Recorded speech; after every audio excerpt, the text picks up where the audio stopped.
దయచేసి మీ అందరూ పెద్దవాళ్ళం చేసుకొని నిజం అన్నగారికి కూడా నేను మీ అందరి తరఫున అప్పీల్ చేసుకుంటున్నాను. మన చరిత్ర విధానం ఎంతవరకు వచ్చిందనేది స్పష్టంగా అన్నగారికి ముందర ఉంచడం మన బాధ్యత, మన కర్తవ్యం. కాబట్టి ఈ అవకాశం అన్నగారు ఒక 10 నిమిషాలు మాకు ఒక 5 నుంచి 10 నిమిషాల దాకా క్లుప్తంగా ఏం జరిగింది, సమస్య ఎక్కడ ఉంది, ఎక్కడ పెండింగ్ ఉంది, ఏది అనేది మీ బాటలో ఉద్యమం నేర్చుకున్న మేము ఎంతవరకు తీసుకొచ్చామన్నది మీకు తెలియాలనే ఉద్దేశంతోనే క్లుప్తంగా వివరించబోతున్నానన్న. దయచేసి ఇది పెద్దమని చేసుకొని మా దానికి న్యాయం చేసే విధంగా ఉండాలని చెప్పి అన్నగారికి మరొకసారి మన ఈ సభకు వచ్చిన మన ముఖ్య అతిథి, మన ఎక్కువ అభిమానించే ఆరాధ దైవము మన మందకృష్ణ మాది అన్నగారు గారికి ఈ సభకు వచ్చినందుకు ప్రత్యేకంగా ధన్యవాదాలు తెలియజేసుకుంటూ స్టేజ్ పైన ఉన్న పెద్దలకు, స్టేజ్ కింద ఉన్న పెద్దలందరూ కూడా మీరందరూ కూడా పెద్దవారిగానే భావించి పైన లేదని అన్నగా భావించుకోకుండా మీరు కూడా పెద్ద మనసు చేసుకోవాలని చెప్పి అప్పీల్ చేసుకుంటూ మీ అందరికీ ధన్యవాదాలు తెలియజేసుకుంటూ కొన్ని విషయాలు అన్న భేదాభిప్రాయంగా కులం అనేది తమ రిజర్వేషన్ మాకు అనుభవిస్తాము ఆలోచించాలన్న. ఈ రోజు ఓసీలో కూడా ఈడబ్ల్యూఎస్ అని 10% ఇచ్చి అగ్రవర్ణాలకు న్యాయం చేస్తున్న ప్రభుత్వాలు మన ఈ సంచార కులం, అనగారిన కులం, అట్టడుగున్న కులం, నేటి యాచించే కులము, భిక్షాటం చేసే బతికే కులము, మరి ఇక్కడ ఈ ప్రభుత్వాలే జీవనంలో క్రియేట్ చేసి ఎవరు భిక్షాటం చేయకూడదు, భిక్షాటం చేసే వాళ్ళని చట్టాలు చర్య తీసుకుంటామంటావు. మీకు చేసేదే భిక్షాటన. వివిధ వేషాలు వేసుకొని మాకేమో రిజర్వేషన్ లేకపోయా, తిండికి వెళ్ళే ఉదాహరణ లేకపోతే ఈ పురకథ కథలు ఇదే వాళ్ళు లేకపోతే కాబట్టి భిక్షాటం చేసేదానికి కూడా ఒక ఊగలు దారి చేసింది ఆంధ్రప్రదేశ్ ప్రభుత్వం. మరి ఇక్కడ ఏమో రిజర్వేషన్ కల్పించకుండా అన్యాయం జరుగుతుందన్న. అందుకే తమ దృష్టి తీసుకొస్తున్నాను. ముఖ్యమంత్రి వరకు కూడా హామీ ఇచ్చి మీకు ఇప్పుడే సంతకం పెట్టొచ్చారంటే నేను నిన్న కూడా పోయి మీరు ఈ సభకు వస్తున్నారంటే నేను సోషల్ వెల్ఫేర్ డిపార్ట్మెంట్ లో అక్కడ ఈడబ్ల్యూఎస్ డిపార్ట్మెంట్ లో సంబంధించిన అధికారులు కూడా అడిగాను. ఎలాంటి ఫైల్ కానీ ఎలాంటి బుక్ కానీ మాకు కాలేదు, సిఎస్ లో డిస్కషన్ చేయమని చెప్పి సీఎం గారు రాశారు. అక్కడ డిస్కషన్ చేసినాక మీకు ఏదో న్యాయం జరిగే విధంగా చేస్తాము. ఏదేమైనా కేంద్రంలో చట్టబద్ధ అయినంత వరకు మీకు ఎస్సీ రిజర్వేషన్ ఇవ్వడానికి ఎలాంటి రూల్స్ రెగ్యులేషన్ ఒప్పదని చెప్పి అధికారులు మాకు కండిషన్ గా చెప్పడం జరుగుతుందని అక్కడ ఉన్న అమరావతి అధికారులు. కాబట్టి ఈ విషయం పైన కేంద్రంలో ముఖ్యమంత్రి వరకు చొరవ తీసుకొని తమరు సీఎం దృష్టికి ఒత్తిడి తీసుకొచ్చి లేదా అక్కడ అమిత్ షా గారి దృష్టికి తీసుకుపోయి కానీ ఇది చట్టబద్ధ చేసినప్పుడే మాకు ఆరాధన దేవతగా మీరు ఉండిపోతారని చెప్పి మేము కోరుకుంటున్నామన్నా. ఈ మనసాక్షిగా మా హృదయపూర్వకంగా ఈ రోజు మా దేశంలో మాన్యంగా కాదు, దేశంలో ఉపకులాలకే కాదు, ఈ రోజు వికలాంగులకే కాదు, గుండె జబ్బుల పిల్లలకే కాదు, గుడగా జంగంలో గుండెలో కూడా ఆరాధన దైవాన్ని నిలుపుకోవడం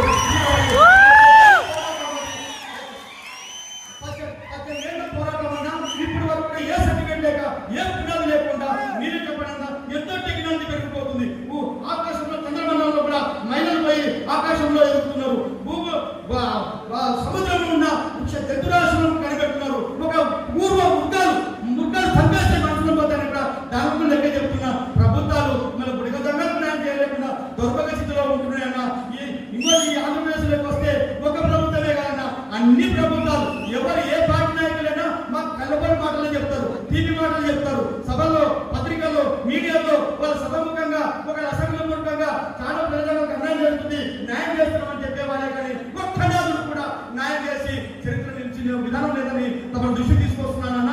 అదేవిధంగా వైఎస్ఆర్సీపీ పార్టీ కానీ, జనసేన పార్టీ కానీ, టీడీపీ పార్టీ కానీ ఈ ఆంధ్రప్రదేశ్లో ఉన్న ప్రతి ఒక్క పార్టీలు మాకు అనుకూలంగా ఉన్నట్టు ఉంటే కానీ ఏ పార్టీలు న్యాయం చేసిన విధానం లేదు. అన్ని తీర్మానాలకు అసెంబ్లీలో మాట్లాడడం, పార్లమెంట్ లో మాట్లాడడం, ఆపులకు మీరు సంతోషం ఎంత సంతోషం అన్నా. అసెంబ్లీలో మాట్లాడడం అంటే సంతోషిస్తారు మా వాళ్ళు. అబ్బాబా సీఎం మాట్లాడాడు, అబ్బాబా పవన్ కళ్యాణ్ మాట్లాడాడు, అబ్బాబా జగన్మోహన్ రెడ్డి మాట్లాడాడు అని అల్ప సంతోషంతో ఇంతవరకు 18 సంవత్సరాల వరకు కాలం గడుపుతున్నాము. మా కాంటే ఏ రాజకీయ నాయకుడు ఎవరు వచ్చినా కూడా నిలదీసగానే మీకు అయిపోతుంది, మీకు న్యాయం జరుగుతామని చెప్పి వాళ్ళు బుధాల మీద చేర్చడం కూడా మా వాళ్ళు ఉప్పి పొంగిపోతున్నారు. మననే చంద్రబాబు మాట్లాడారు కదా, మననే మా ప్రభుత్వం కట్టుబడింది కదా, మననే మహానాడులో తీర్మానం చేశాం కదా, మననే అని చెప్పి మా వాళ్ళు చెప్పే వాళ్ళ సంతోషంతోనే 18 సంవత్సరాల నుంచి మాకు అన్యాయం జరుగుతున్నా కూడా అల్ప సంతోషంతోనే జీవిస్తున్నామన్నా.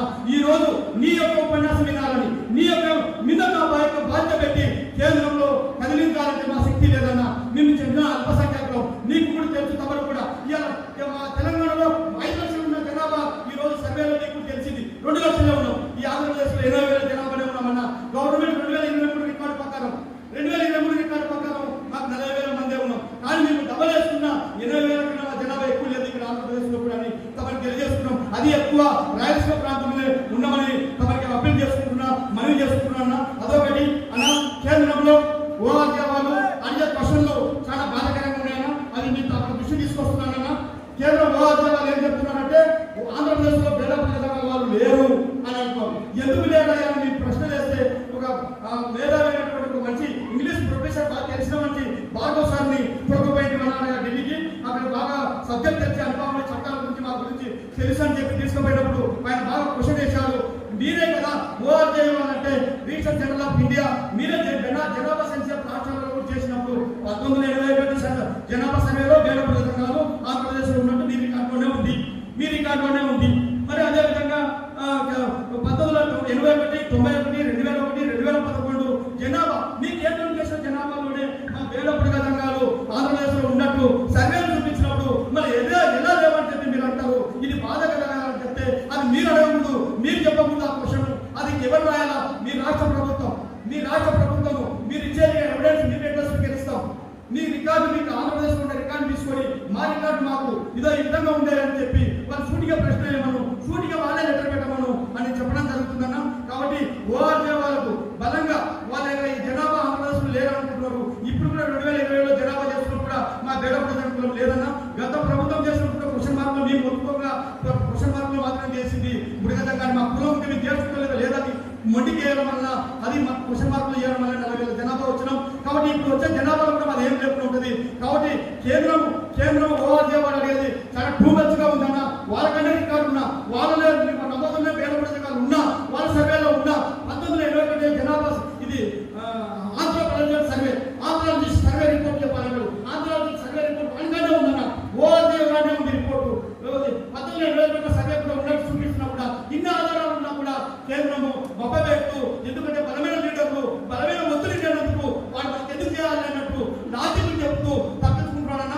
కాబట్టి ఇది గౌరవ ముఖ్యమంత్రి దృష్టికి తీసుకుపోయి అక్కడ సీఎం చేతుల ద్వారా కానీ ఒత్తిడి చేపించి న్యాయం చేయాలమ్మా. లేకపోతే అమిత్ షా దృష్టికి నీదైన స్థాయిలో ఒత్తిడి తీసుకొచ్చి దానికి న్యాయం చేసే విధంగా ఉండాలని తమకి మనవి చేసుకుంటున్నా, విజ్ఞప్తి చేసుకుంటున్నాను. అదొకటి. కేంద్రం కానీ మా ఎస్సీ సోదరులు కానీ మీకు అడ్డాజిబిలిటీ లేదు, మీరు ఎస్సీలు కాదు అని అంటున్నారు. మీ ఉదాహరణ ఒకటే మాట చెప్తాను. 2008లో వరకు మనకి సర్టిఫికేట్ ఇవ్వడం జరిగింది. 2002లో గౌరవ మందకృష్ణమాది అన్నగారి వాతావరణంలోనే మన బుడగ సంఘాలు ఈ కులంలో వివిధ రకాల జీవనాధారంతో మనం పోతున్నప్పుడు మన కులం ఏదని చెప్పుకోలేక మన కుల రికార్డు లేకున్నప్పుడు కూడా అప్పుడు అన్నగారు దృష్టి తీసుకుపోతే అన్నగారు అప్పుడు వంట్రాస్ నారాయణ గారి ద్వారా మీరు బుడగ సంఘాలను తమ్మి నేను కాదనను అని ఇదే కోయకొండ మండలంలో మనం ఒక సభ పెట్టినప్పుడు మీ గురించి ఒక కమిటీ వేస్తా, మీ నాయకుడే కదా, మీ కులస్తుడే కదా, మీ గురించి లక్షణాలు తెలాలంటే మీ వ్యక్తి ఉన్నప్పుడే కదా దానికి రిజల్ట్ పేరు వచ్చేది. నేను అనలేను కదా, నేను మాది కమిటీ పెట్టే నా వాళ్ళు గుర్తించగలుగుతా, మాది ప్రజా కమిటీ నేను ఏదో గుర్తిస్తా. కాబట్టి మీ సోదరుడే, మీ వ్యక్తే వాటర్ సారాయణ 2 నెలలు ఉంచుకొని మీకు వాళ్ళకి బంధుత్వం ఉన్నట్టు ఒక రిపోర్ట్ నాకు ఇస్తే అప్పుడు నేను పరిశీలించి మీకు ఇవ్వడానికి వస్తుంది. ఎందుకంటే ఎస్సీలకి వేరే అనగలిగితే నాకు ఎస్సీ కమ్యూనిటీ నుంచి కూడా వ్యతిరేకత వస్తుంది. కాబట్టి న్యాయబద్ధంగా మీరు ఎస్సీలైతే మీరు కూడా ప్రజల మార్గం ఉంటే ఖచ్చితంగా నేను పోరాడి మీకు న్యాయం చేస్తానని ఆ రోజు హామీ ఇచ్చినాడు. హామీ మేరకు మనకు వాంట్రాస్ నారాయణ గారు జనగామ నుంచి వచ్చి బాగా పరిశీలించినాక మహబూబ్నగర్ నుంచి మాకు రిలేషన్స్ బంధుత్వాలు ఉన్నాయి, వాయినాలకు బంధుత్వాలుగా ఉండడం కలిసి వచ్చిన రిపోర్టుని అన్నగారి దృష్టి తీసుకుని అన్న వాళ్ళు మా ప్రజాంగాలే ఆంధ్రప్రదేశ్ ఉంటారు అని చెప్పడం వల్లనే అప్పుడు 2002లో అప్పుడు ఉన్నారు. ఇదే సాయి ప్రసాద్ ఇప్పుడు సిఎస్ గా ఉండాలన్నా. మీ ఆయన ఉన్నప్పుడు కర్నూలు కలెక్టర్ ఆఫీస్ దిగ్బంధం చేసేటప్పుడు రాజుగారు ముట్టడించేటప్పుడు మన కలెక్టర్ ఆఫీసు భవనం ముట్టడించేటప్పుడు ఉన్నటువంటి కలెక్టర్ గారు ఇప్పుడు సిఎస్ గా ఉన్న సాయి ప్రసాద్ గారు అన్న. అప్పుడు ఆయన కమిటీ వేసి స్టూడెంట్ కమిటీ ద్వారా ఎంక్వైరీ చేసి ఆంధ్రప్రదేశ్ తెలంగాణకు వలసలు వచ్చినట్టుగా ఒక రిపోర్ట్ ఒక రికమెండ్ ఇస్తారు. ఇప్పుడు నేను చెప్పినట్టు ఆంధ్ర లిస్టు ఒక గవర్నమెంట్ రిపోర్టు అన్ని చూసినాకనే మాకు సర్టిఫికేట్ ఇవ్వడం జరిగిందన్న. మీరు ఇచ్చినాక 2003 నుంచి 2008 వరకు ఎలాంటి ఆటంకం లేకుండా సర్వంగా ఏబిసిలో బి గ్రూప్ లో ఉన్న మాదిగ తర్వాత కాబట్టి ఎలాంటి మీరే ఒప్పుకున్నారు కాబట్టి న్యాయం జరిగింది కాబట్టి ఎలాంటి ఆటంకం లేకుండా మా వాళ్ళు చదువుకోవడం వల్లే కొద్ది వరకు ఉద్యోగ పరంగా కొంచెం చదువుల పరంగా ముందుకు పోయినామన్న. సంక్షేమ పథకాలు తీసుకున్నాం కానీ మన దుర్దృష్టవశాత్తు ఏబిసిడి వరకు రద్దుకోవడం మనం వన్ పార్ట్ వరకు రావడం ఈ విధంగా నష్టం జరిగిందన్న. అప్పటి నుంచి ఇప్పటి వరకు కూడా నష్టం జరుగుతుంటే తమరు గురించి కూడా తీసుకుపోయాం. తమరు కూడా ఏమని చెప్పారు, తమ్ముడు నేను ఒక ఏబిసిడి వర్గీకరణ గురించి నీ ఒక పిల్లలే కాదు 59 కులాలు పోవాలని ప్రయత్నం చేస్తున్నా. ఆ ప్రయత్నం చేసినప్పుడు అది సక్సెస్ అయితే ఖచ్చితంగా మీకు సక్సెస్ అవుతుంది. ఈ రోజు నేను మాటిస్తున్నా అని తమకు హామీ ఇచ్చారన్న. చేస్తామన్నా. ఆ హామీ మేరకు వర్గీకరణ అయినప్పుడు వెంటనే మీరు చెప్పినప్పుడే మీరు పోయిన సంవత్సరం మాకు సభ పెట్టుకోమని కర్నూలులో కోచ్ కాలేజీలో పెట్టారు. కానీ మళ్ళీ మీకు బెంగళూరు అక్కడ ప్రోగ్రామ్ బిజీ ఉండడం, అందులో ఆంధ్రప్రదేశ్లో కూడా వర్గీకరణకు చట్టబద్ధ కాకపోవడం, ఈ బిజీ షెడ్యూల్ ఉండడం వల్ల తమ్ముడు మళ్ళీ నేను ఇప్పుడే కాకుండా మళ్ళీ కొన్ని రోజులకైనా సరే ఈ చట్టబద్ధ అయినాక బెంగళూరు ప్లస్ మీ ఆంధ్రలో వర్గీకరణ చేసిన తర్వాత ప్రభుత్వము సాయంత్రం నేను ఇస్తానని చెప్పావు. ఆ మాట మేరకే ఈ రోజు మాకు ఈ అవకాశం కల్పించి మా బాధలు మా కష్టాలు చూసినాక, మా జనసందర్భం చూసినాక, మా లోన ఎన్నో విధాలు ఉన్నాయి. మేము అల్ప సంఖ్యాకులం, శక్తి మీద తక్కువ జనాభా ఉండడం వల్ల మాలో కమిట్మెంట్ ఒక నాయకత్వ లక్షణాలు బలంగా లేకపోవడం, దానివల్ల ప్రభుత్వాలకు పోలేకపోవడం, మీరు అన్నట్టు బలమైన ముఖ్యమని బలహీన చెప్పుదారులు పట్టుకొని టాప్ క్లాస్ అన్నట్టు మిమ్మల్ని పట్టుకొని మేము ఉన్నామన్నా మీ దాన్నే మా జాతికి న్యాయం చేసే విధంగా ఉండాలని చెప్పి మరొకసారి కోరుకుంటున్నాను. ఆ విధంగా మీ సహకారంతో గతంలో వచ్చింది. అదేవిధంగా ఒక చిన్న వినపంపుడు ఈ సందర్భంగా వృత్తాపత్తిగా తెలియజేస్తున్నాను. వర్గీకరణలో భాగంగా మా వంతు కూడా మీరు ఏ పిలుపునిచ్చినా, ఇన్ని కష్టకాలాలు ఉన్నా, ఇంత బాధలు ఉన్నా, ఇంత ఆటలు ఉన్నా, ఇంత కష్టాల్లో ఉన్నా కూడా తెలంగాణ కన్నా ఎక్కువ శాతం తెలంగాణ వాళ్ళు కూడా మాకు తెలంగాణ ఎక్కువ సహకరించలేదన్న ఈ సభాముఖంగా తెలియజేస్తున్నాం. కానీ ఆంధ్రప్రదేశ్ లో గౌరవ తాటికొండ నారాయణ గారు ఎత్తలేని, కర్నూలులో నేనెత్తలేని అర్థభక్తిగా సహకారంగా నువ్వు ఏ పిలుపునిచ్చినంత వరకు నా వంతుగా సహకారం చేయడం వల్ల పుట్టి కేసులు కూడా మీరు బలైపోయిన వల్ల ఇక్కడ కూడా మేము కూడా ఏపీ వర్గంలో కూడా కేసులు కూడా బలైపోయినామని ఈ సందర్భంగా మీకు తెలియజేస్తున్నాను. అప్పటికి నిన్న నమ్ముకుంటాం వర్గీకరణ అయినాక న్యాయం జరుగుతుందనుకున్నాం. కాబట్టి చివరి కళలో ఉన్నటువంటి కేంద్రంలో ఉన్న సమస్య, పురోగతిలో ఉన్నటువంటి మా సమస్యను మీరు పరిష్కరించి దానికి జీవం పోసి న్యాయం చేసి మా జీవితాన్ని వెలుగునిపితే మేము అంతకన్నా నేను ఆనంద దేవతగా కొలుచుకుంటాం. మా పిల్లలు ఆలోచిస్తామని చెప్పుకున్నాం. ఇది నీ వల్ల అవుతుంది, మీ వల్ల అవుతుంది. మీ ఎవరు చేసే నాలుగు లేరు. ఈ రాజకీయ నాయకులు చాలా మాటలు చెప్తారు కానీ మాకు న్యాయం చేసే నాలుగు లేడు. మేము ఎంతమంది తిరిగాం, అందరూ ప్రేమ చూపిస్తారు కానీ న్యాయం చేయలేరు. మీకే తెలుసు. ఎందుకంటే కింది వాడి యొక్క బాధ, కింది వర్గాల కష్టాలు, బాధలు, దుఃఖాలు అన్ని తెలుసు. కాబట్టి ఆ దుఃఖాలు చేసిన ప్రగతంగాలకు గతంలో దీనికి జీవం పోసి న్యాయం చేసి మనం కోల్పోయింది. కాబట్టి ఈ కోల్పోయిన దానికి మళ్ళీ అన్ని కాకపోసి మళ్ళీ ప్రాణం పోసి కేంద్రంలో చట్టబద్ధ చేయడానికి మీ వంతుగా ఎలాంటి మనుగుడు న్యాయం చేసే విధంగా ఉండాలన్నా, మాలో చిన్న చిన్న తప్పులున్నా క్షమించి మాకు ఈ న్యాయం చేసి నాకు ఆరాధ దేవంగా నిలుస్తామని చెప్పి మేము అంబేద్కర్గా రెండో అంబేద్కర్గా నేను కోరుకుంటామని ఈ సందర్భంగా తెలియజేస్తూ